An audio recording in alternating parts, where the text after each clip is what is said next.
Matric দিয়া ছাত্ৰ ছাত্ৰীসকলৰ বাবে আহি পৰিছে এটা ভাল খবৰ। বহুতো জল্পনা কল্পনাৰ মাজত ঘোষণা হ'ল মেট্ৰিকৰ তাৰিখ ঘোষণা।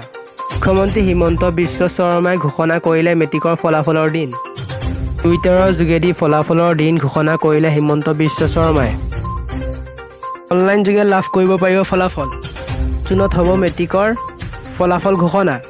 যোগেদি ফলাফলৰ দিন ঘোষণা কৰিলে হিমন্ত বিশ্ব শৰ্মাই। জুন তাৰিখে ঘোষণা হ'ব মেট্ৰিকৰ ফলাফল। আৰু হিমন্ত বিশ্ব শৰ্মাই টুইটাৰৰ যোগেদি ফলাফলৰ দিন ঘোষণা কৰিলে হিমন্ত বিশ্ব শৰ্মাই।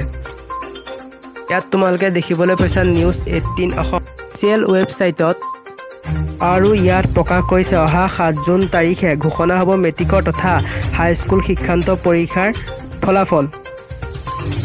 ইয়াত হিমন্ত বিশ্ব শৰ্মাই টুইটাৰ যোগেদি ঘোষণা কৰিছে অহা 7 জুন তাৰিখে মেট্ৰিকৰ ফলাফল। আপোনালোকক সবিশেষ জনাই আছোঁ, অহা 7 জুন তাৰিখে মেট্ৰিকৰ ফলাফল ঘোষণা। ডক্টৰ হিমন্ত বিশ্ব শৰ্মাই এই দিন নিৰ্ধাৰিত কৰিছে।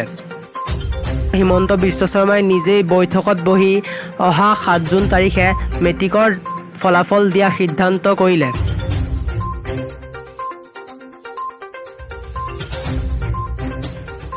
ইয়াত টুইটাৰ যোগেদি হিমন্ত বিশ্ব শৰ্মাই ঘোষণা কৰিছে result of high school leaving examination will be announced on 7th June 2022। ভিডিঅ'টো দেখিবলৈ পালা অহা 7 জুন তাৰিখে মেট্ৰিকৰ ফলাফল ঘোষণা কৰিব। ভিডিঅ'টো চাই যদি ভাল পালে like share comment and subscribe কৰি দিবা।